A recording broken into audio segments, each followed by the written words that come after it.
Welcome to the chaos sector. We return to the Matrix.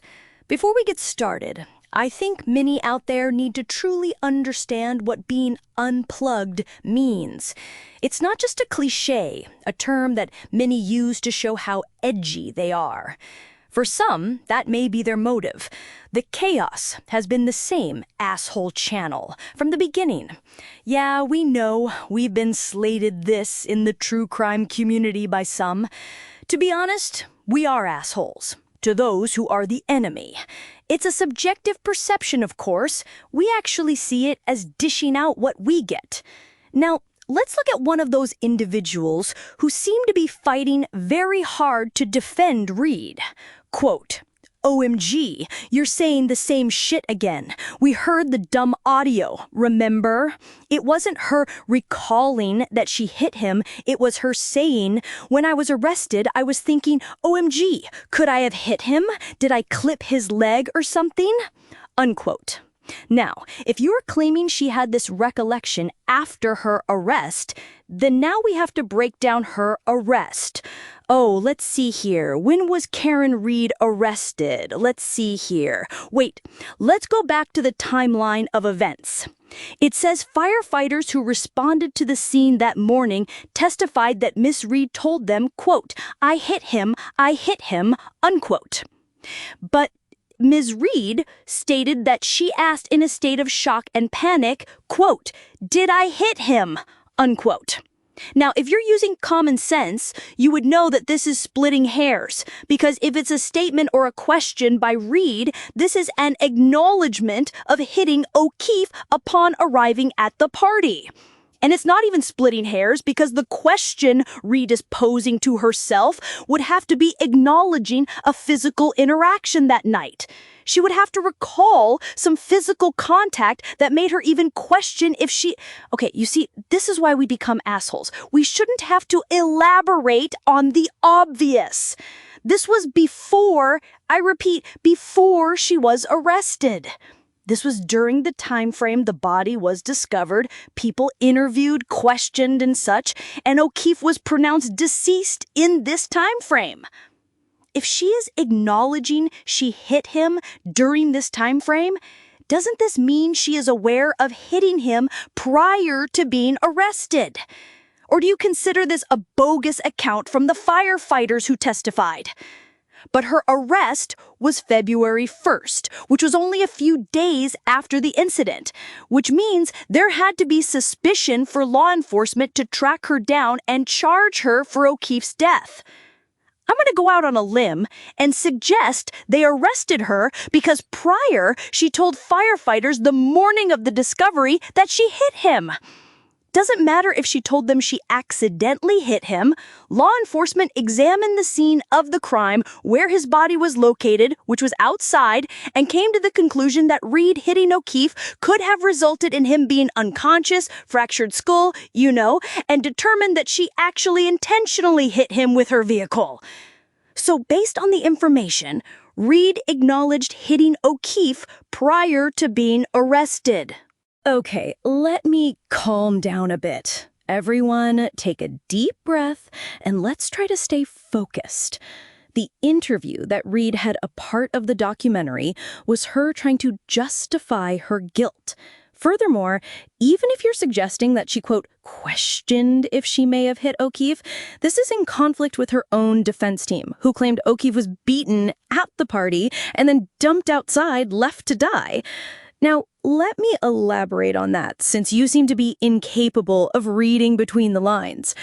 Now, you do realize that even if you claim she is, quote, questioning if she possibly hit O'Keefe, she's painting a scenario that conflicts with her own damn defense attorney, who has him physically inside the home being beaten by his colleagues. Bunkers. In Reed's scenario here, O'Keefe never made it to the party because he, quote, passed out or was trying to care for himself. He was unconscious. This means he was unconscious outside, that's right, outside, before going to any party. And this brings me right back to the question we asked, which is magnified even more now. If you're suggesting that Reed didn't admit to hitting O'Keefe until after she was arrested, then even in this setting, why would she then have an interview mentioning a physical setting where O'Keefe was perhaps vomiting, passing out, trying to recover and treat himself and all?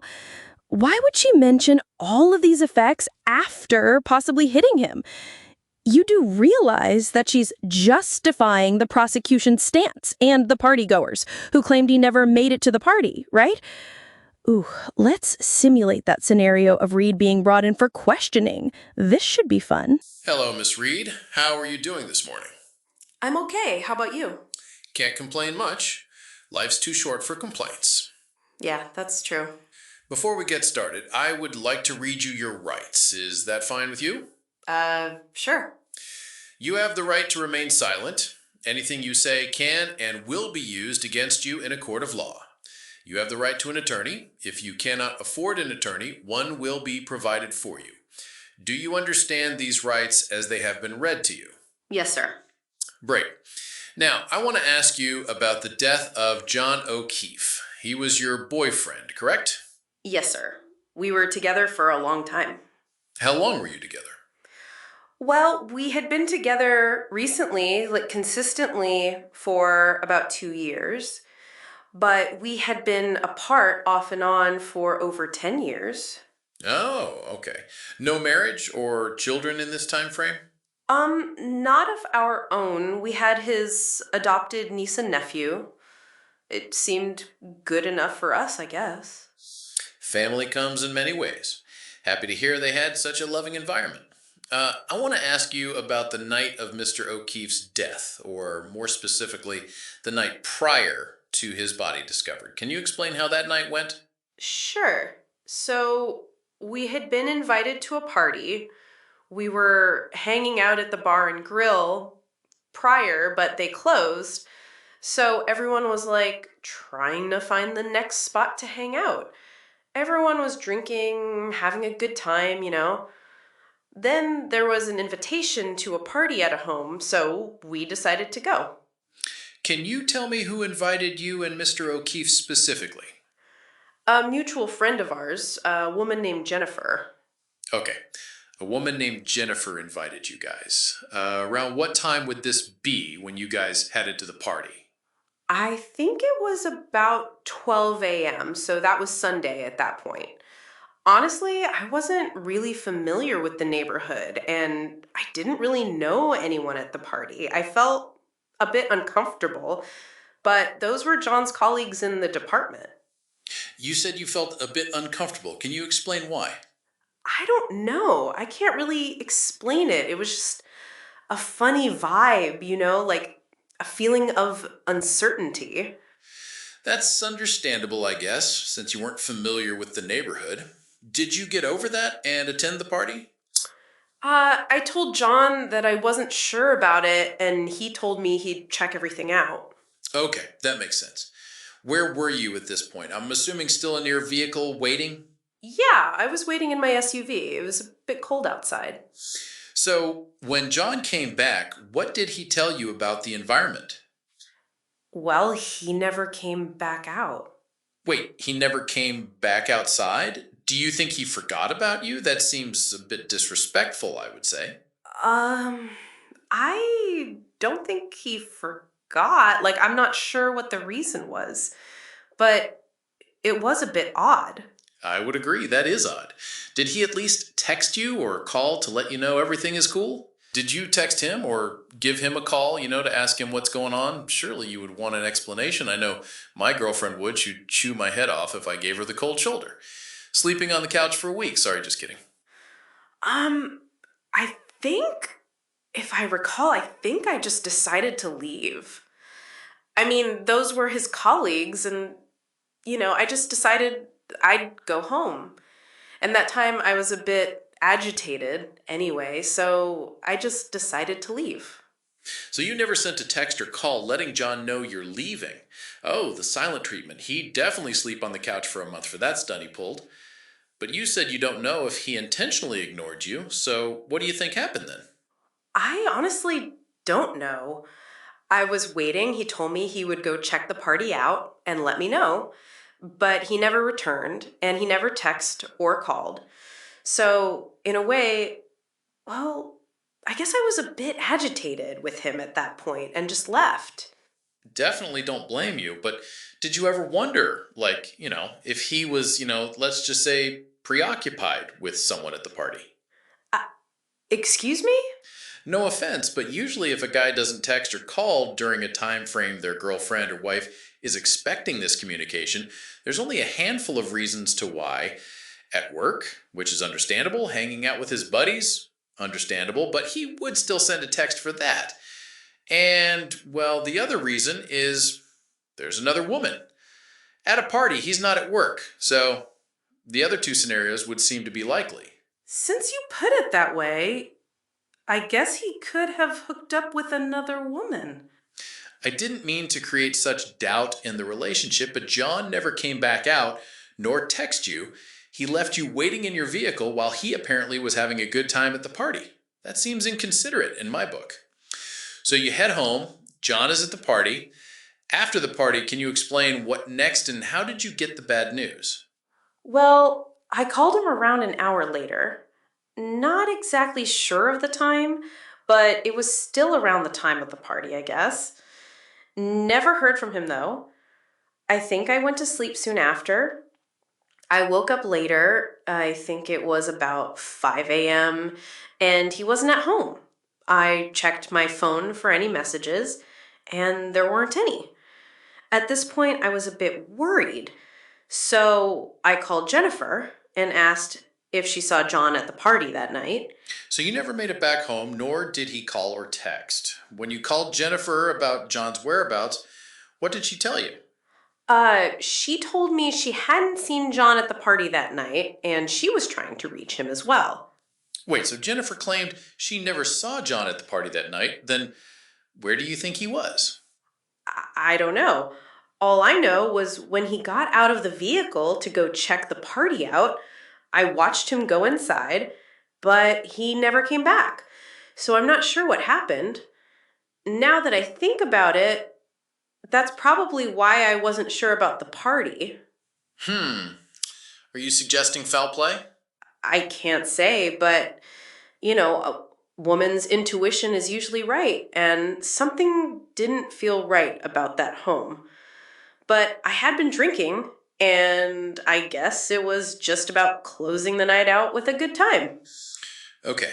Oki's body was discovered near the home with multiple wounds, and it appeared he died from severe head wounds and hypothermia. Were you the one who discovered his body upon arrival? Unfortunately, I was. Jennifer and I had found him in the blizzard near the home. I was so shocked that I couldn't believe what happened. It's okay. Take your time. I'm sorry for your loss. It's tough losing someone close to you. Can you continue? I don't know. It's just painful reliving that moment over again. I'm very sorry. It's okay. I'm fine. So we all get to the home and... Wait, sorry to interrupt, but who were with you at this point? Oh, it was me, Jennifer, and another mutual friend, a woman named Carrie. I drove my vehicle to Jennifer's home, and we all went in her vehicle to the home. What time was this approximately? We got there around 6 a.m. Okay, continue. So when we arrived, we discovered John outside, and he was unconscious. So I called 911. When paramedics arrived, what did they tell you? Well, they said... Sorry. Take your time. They said John was... He was dead.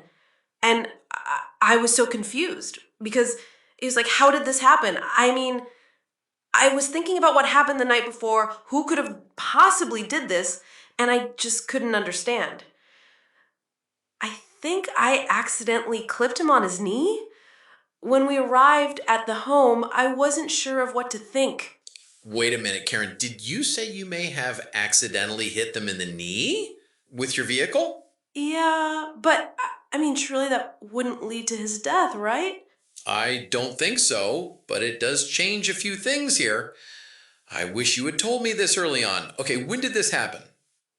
Well, I think when I remember asking about the party, and he said he would check on it.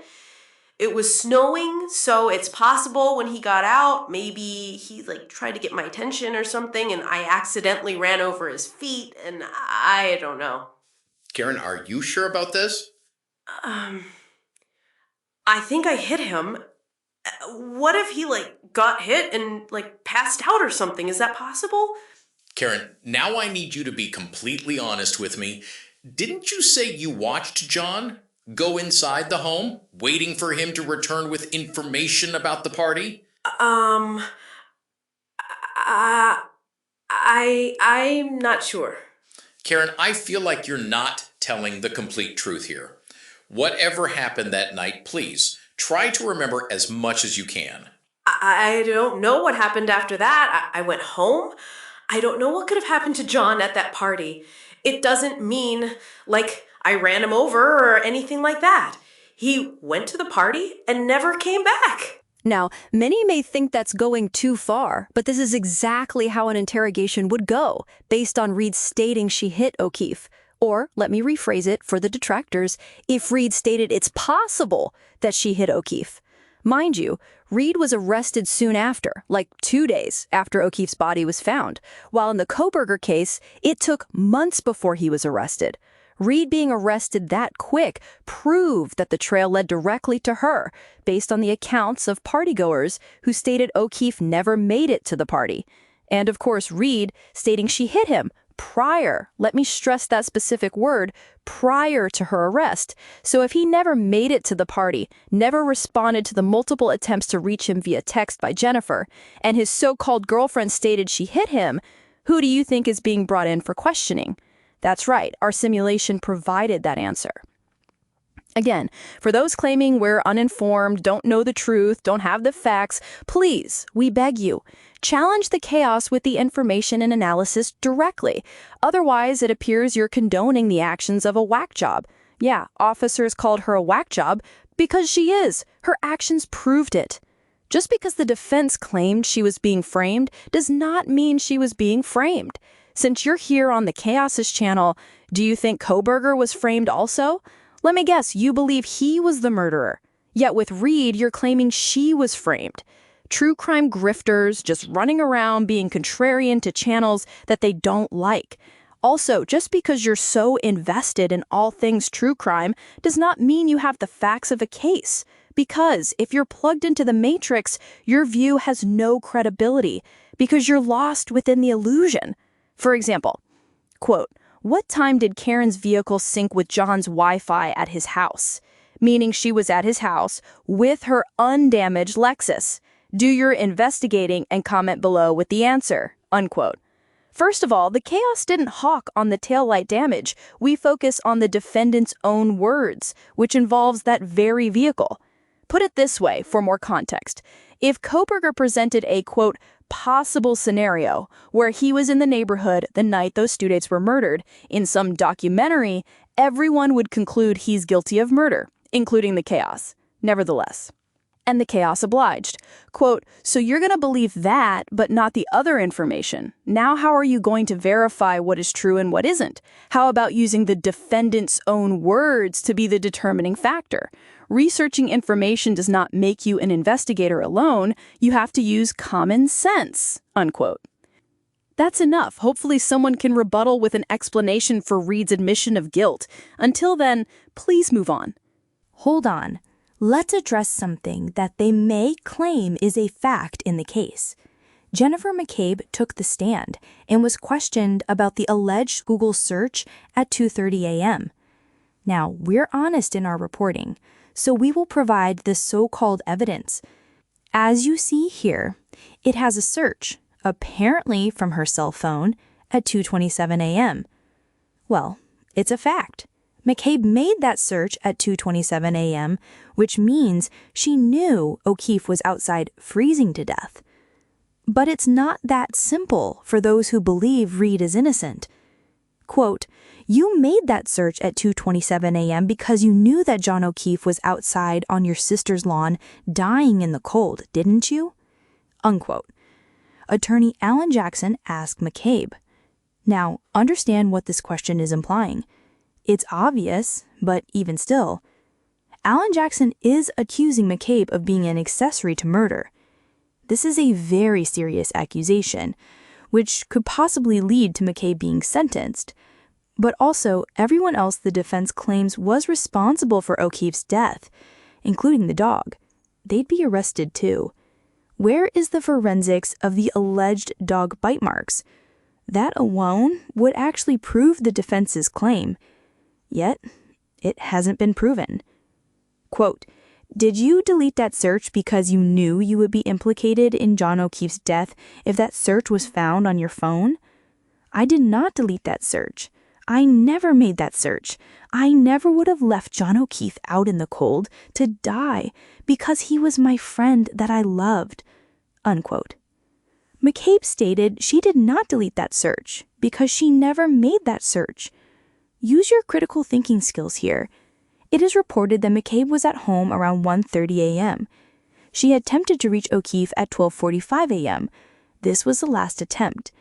Is it possible that Reed had called McCabe and told her she had hit him? Mind you, when she called McCabe, she used O'Keefe's niece's phone, not hers. So the defense's attack upon McCabe, suggesting she deleted the search because she knew it would implicate her in O'Keefe's death, we can apply the same cunning tactic used by Reed, who called from another phone to inquire about O'Keefe. See, they weren't confiscating the niece's phone, but they surely would confiscate Reed's phone. And if Reed told McCabe to search for hypothermia around 2:27 a.m., it would be a tough spot for her testifying, because it would in fact appear that she was a part of a plot to murder O'Keefe. Yep. The defense goes on to suggest that it's awfully convenient that McCabe disavowed that search, which he said would exonerate his client. Well, it doesn't mean that her search at 2:27 a.m. would exonerate Reed, because that would be considered obstruction of justice. From the prosecution stance, where Reed still would be charged with vehicular assault, or even homicide. But look at the semantics Jackson is playing around with. Quote, "He also pressed McCabe on why she told grand jurors a dozen times that Reed said, 'Did I hit him?' or 'Could I have hit him?' and not the definitive 'I hit him' that she now says she heard.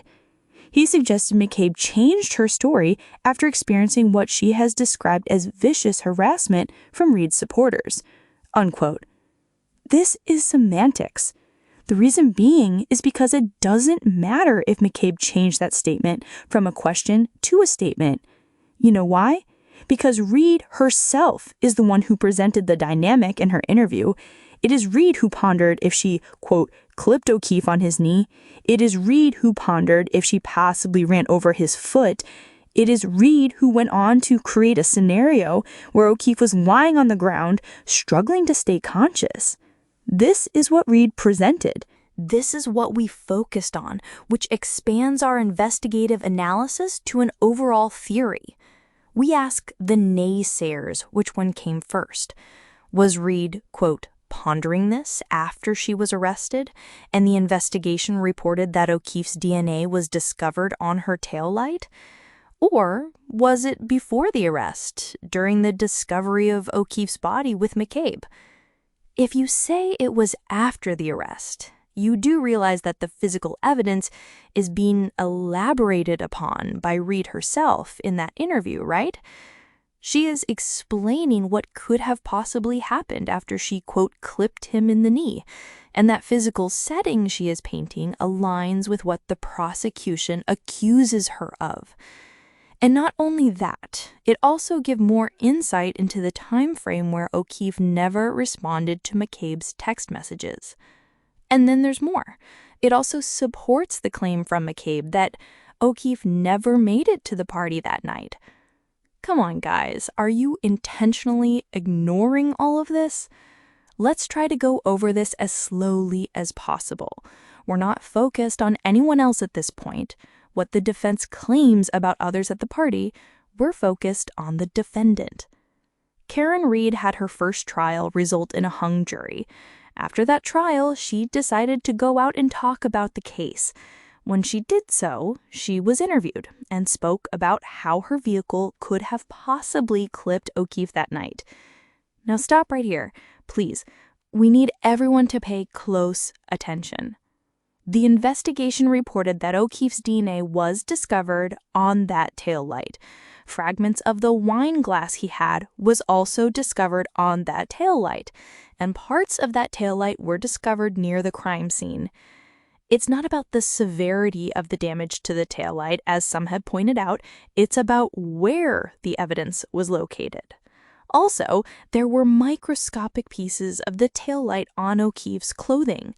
Now, if this sounds bogus to some of you, then you might as well disregard all evidence in a case, which would make you question all of your true crime interest. Oh, wait, you want to figure out what's true or not. That's what we're doing. Reed goes on to create a scenario where she had possibly clipped O'Keefe that night, and he possibly ended up struggling to stay conscious and, well, ended up passing out in the cold and dying.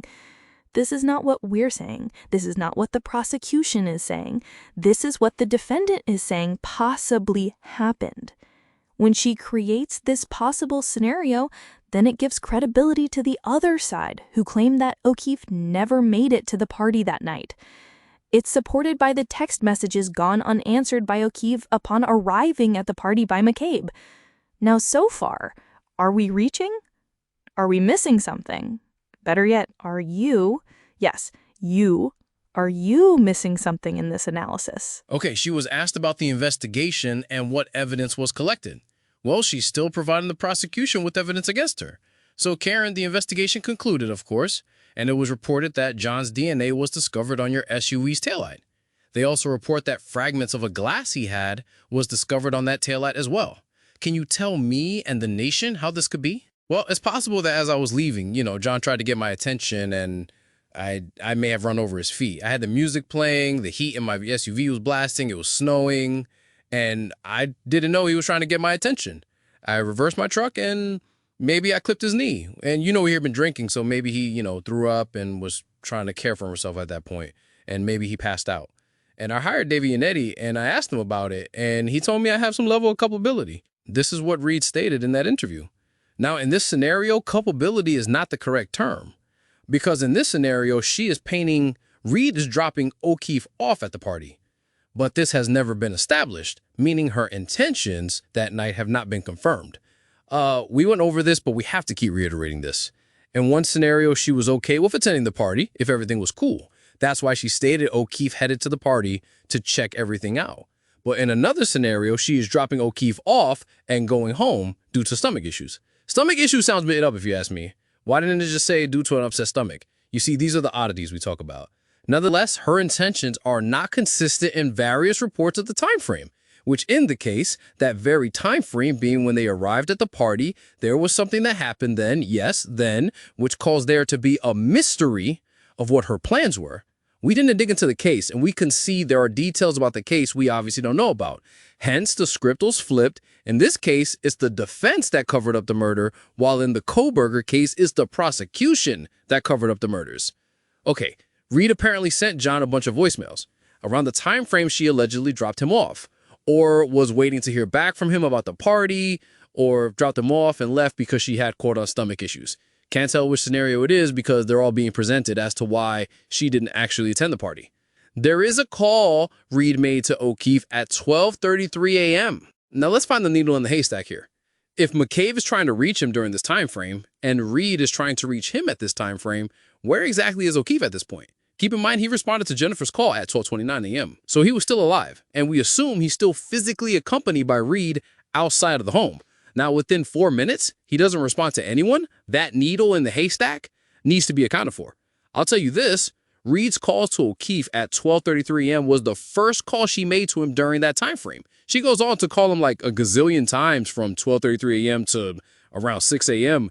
But the key time frame is the same time frame that Jennifer was calling and texting, which was in that 12:30 to 12:45 a.m. time frame. At no point did Reed call Jennifer to see where he was. Never mind if Jennifer called Reed, this is about Reed trying to figure what's up with her boyfriend. If you couldn't get in touch with your boyfriend who was at a party, wouldn't you call a mutual friend in Jennifer to see if she knows where he's at, or from Reed's perspective, what he's doing? Out of all those voicemails she left, not one time did she call any other individuals at that party. And although she may have not been familiar with a lot of individuals at the party, Reed knew a few people who were there, such as Jennifer and her husband, the woman named Carrie, who was also there. Mind you, these were the same 3 people who came back to the home. So why didn't Reed contact them to find out what was going on? It's almost like she made sure not to call them during that time frame because obviously, well, what would she say at that point? Hey, have you guys seen John at the party? At that point, the search that happened 4 to 5 hours later would have happened 4 to 5 hours earlier. And this, my friends, would definitely change a lot. It's the same with the Idaho 4 case. Wait till things get sorted out, cleared up, accounted for, and now we'll try to do something about it. Well, he could have been knocked unconscious by Reed's vehicle. And her barrage of calls were to get this, see if he was still alive or wasn't alive. She kept calling. She kept trying to see if he would respond, and he never did. And the guy she was trying to hook up with, guess what she tells him? That's right, John's dead. The problem's out of the way now, eh? Higgins, a federal agent, was at that party. He testified where text messages were shown which proved Reed was the one snooping around behind O'Keefe's back. And there's your added element to the motive. Get rid of the problem, have the federal agent as an insider at the party, and create a narrative that O'Keefe's colleagues were responsible for his death and tried to frame his girlfriend for it. So what if I clipped him in the knee? It was those corrupt police officers who beat him up and threw his body out in the cold. But wait, why are you presenting a scenario where your vehicle clipping him resulted in the same scenario of him being out in the cold? Yep, we've solved the case, and we're going to be assholes about it. Motive. Think about it. Higgins and Reed wanted to hook up, but someone was in the way. Keep in mind, Higgins isn't some random guy Reed met at the bar. He's a federal agent, my friends. From all of the information and evidence, that proved Reed was projecting guilt onto O'Keefe. This proves she grew to hate him. Yes, you can dislike someone, and then that breeds hatred, and at that point, hatred would cause you to act upon those emotions, taking out that hatred by running your boyfriend over with your vehicle. We've seen the compilations of road rage where individuals use their vehicles as weapons, and they don't even know the other drivers. But what if you've been in a relationship with a guy, snooping behind his back, only using him for whatever benefit until you've grown to basically hate the sight of them? Oh, sure, the smile, the laughter, the fun. He may think you guys are in a loving relationship, but if he only knew that the woman he was with had been cheating on him the entire time. Again, are we making this up? Negative. The federal agent testified about the romantic interest he had with Reed. Heck, Eddie claimed to be friends with O'Keefe. On top of that, not a friend at all. So you have 2 individuals who did not respect or care for O'Keefe, and we come to the conclusion they were the culprits in his death. And we can also suggest, get this, he was beaten prior and then his body was dumped off at the home to make it appear it happened there. Oh, this is a reach? Not when you're dealing with hatred. The planning becomes very sinister. As for the search McCabe made at 2:27 a.m., again, this does not mean she was complicit in any crime. We can easily suggest that she made that search after there wasn't a response from O'Keefe when she assumed he was coming to the party.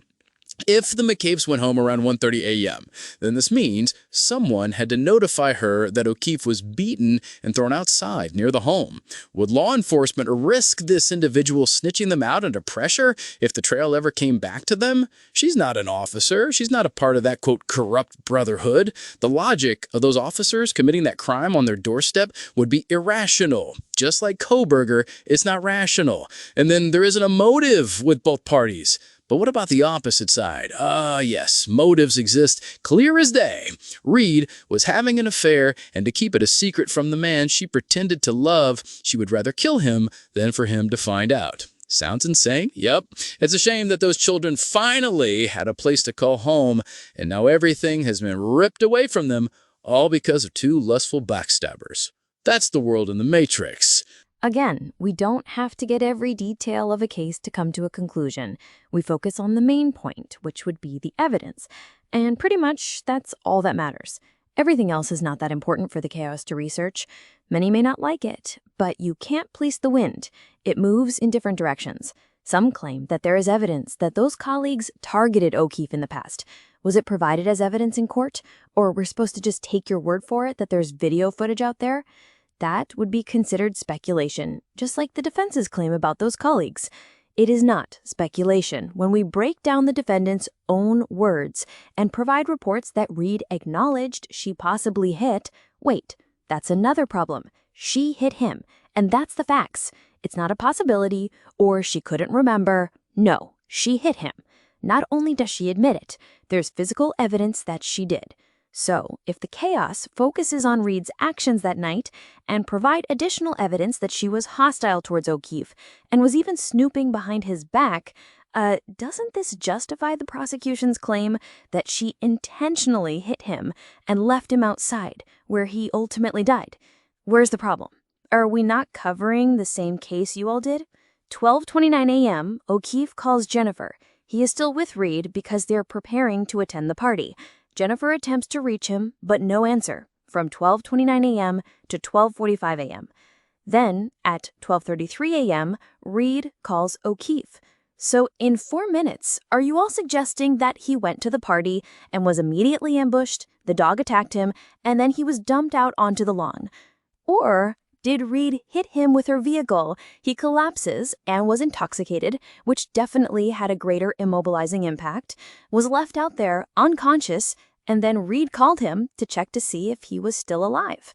And continued to call, sending a series of voicemails, which would believe were used as a form of an alibi, making it appear that she was frustrated and all, that he wasn't returning her calls, but she knew he was unconscious near the home the entire time. And sure enough, she was one of the people who discovered the body. Yep, returning to the scene of the crime, precisely to it. Oh, she tried to give him CPR upon discovering his body? Yeah, that proves she's innocent. Come on. In conclusion, if you think Karen Reed is innocent, that's your opinion. But if someone presents their take on the case, it's their opinion also. But then again, is this an opinion after we've presented what was reported on? Let's just call it a factual opinion. This is the Chaos Sector.